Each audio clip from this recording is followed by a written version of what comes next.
the purpose. At least part of me is. The other part, but that notion of acknowledging place and the ancestors that are here. And I didn't really push that very hard, only insofar as we're going to talk about it a little bit later. But I want you to just think about place and the ancestors of this place. So that we are all connected, we help each other, because many of us experience isolation and marginalization. That notion of belonging to a social context or the community, and through that build positive relationships. And through that, because we are social beings, in spite of what Western psychology might say, at least some forms of Western psychology might say, is that we are both given a narrative and we are also given meaning through connections with others. We aren't just, as this old folk singer said, Paul Simon and Garfunkel, you know, I'm a rock on an island and all that sort of stuff. I'm just an individual. And that's not to say we don't have uniqueness and individuality, but we are part of the social fabric as human beings, and we depend on each other, more so perhaps than we really think about that.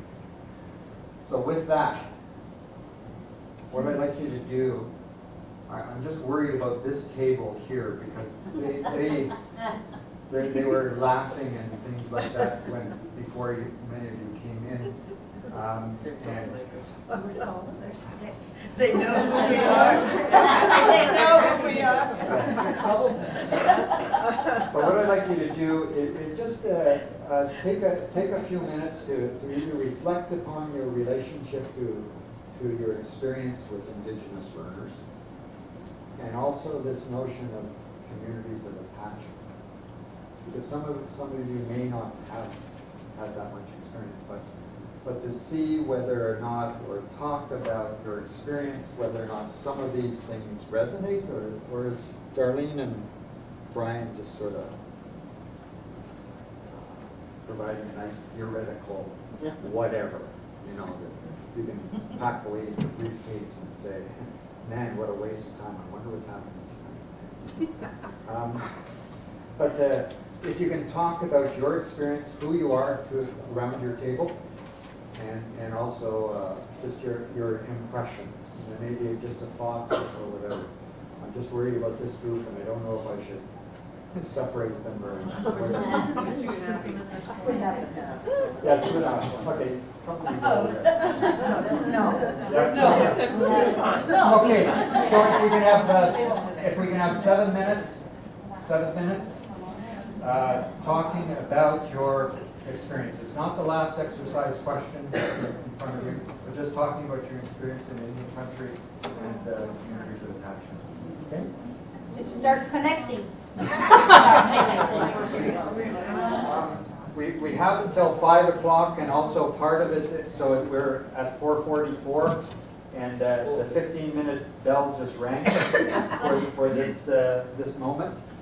So that, as you can see, and in many ways what you had just experienced in real time, in real life, was that,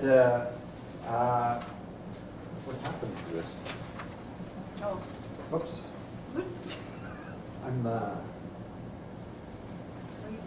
Okay. So what we had as part of the program, we had the community leaders, center staff coming in as resource people. Some of them we paid that required that, also elders. And that provided them an opportunity to make connections, that communities of attachment. Make connections with people who maybe they had seen in the distance or heard in the distance, or had heard other people talk about these people, but they got a chance to meet them firsthand, hear their stories, and provide their point of view.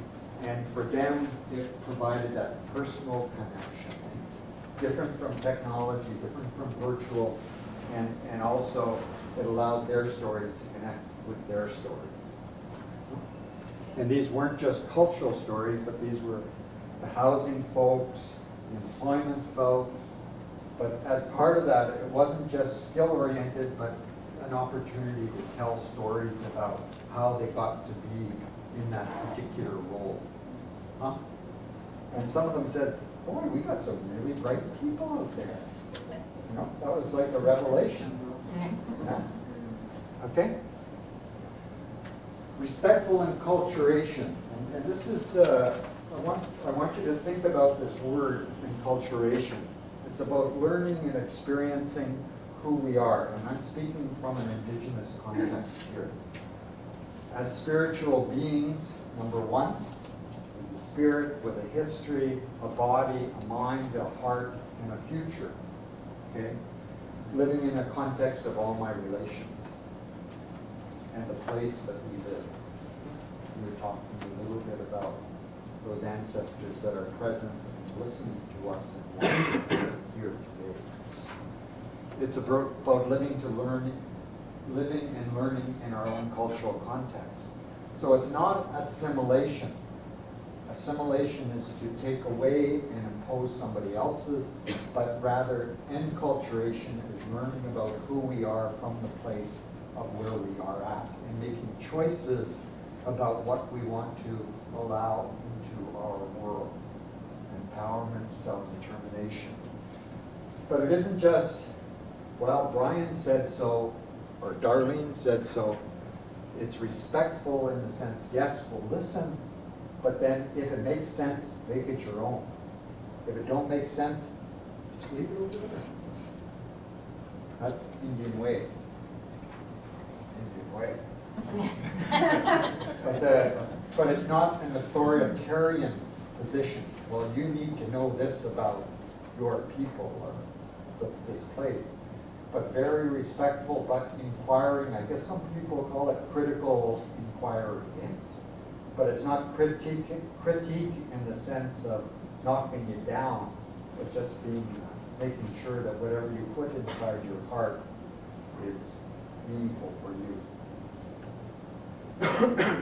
For some of them,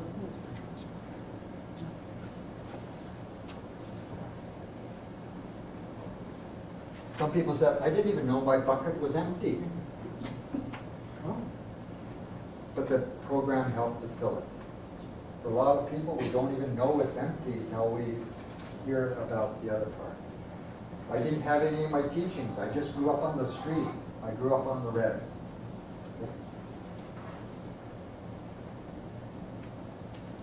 Respectful enculturation. Okay. One of the comments that we really liked, I wanted to help young people to share my story, to share with them my story, to help my family to move forward. I don't know where that is in terms of essential skills, but to me that was huge. You know? I think we can measure that stuff, by the way. Okay, keep going. Okay, so here remember we saw those, the 4 and the 3, there's your matrix. Huh? Next slide.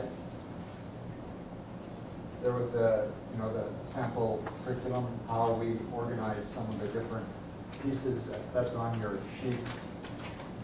But education, goal setting, different skill sets, so on and so forth. But that's just a matrix that you know that we were covering those bases. Keep going. I call it. Keep going. Somebody just went like this to give you the high five. Pre and post test, we found increases in motivation, increases in perception of the importance of cultural learning, increases in the importance of healing and understanding to achieve goals, increases in self-confidence. These are self-administered in the sense that they perceived that they were more confident. They perceived that they had more control over their life circumstances.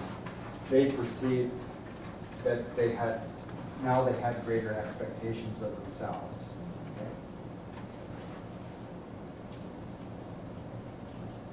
Okay, some comments? Yeah. A program which incorporates these elements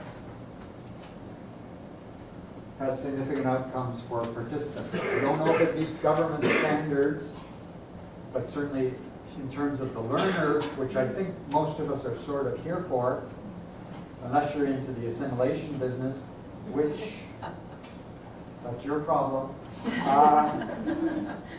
has significant outcomes for the learners.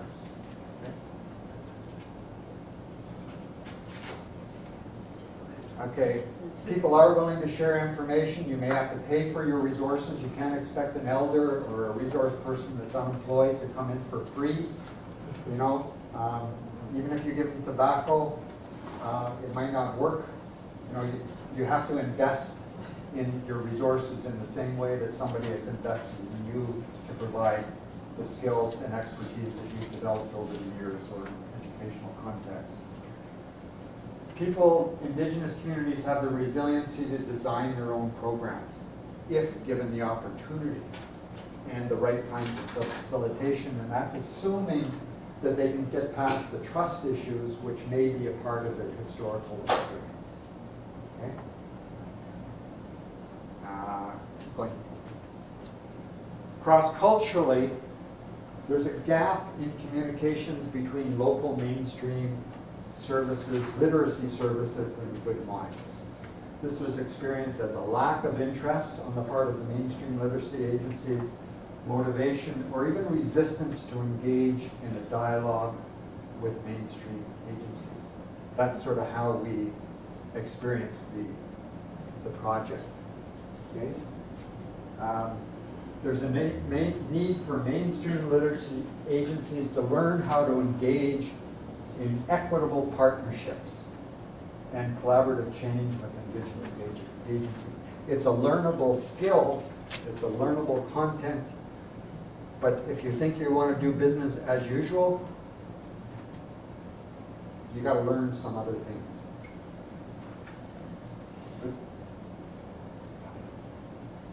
There's need for facilitation of cross-cultural education, change, and dialogue on the issues of literacy and cultural contexts. Okay. This will enable mainstream literacy agencies and practitioners to move beyond European, Canadian cultural contexts to include Indigenous cultural contexts in their intentions, partnering, decision-making, and practices.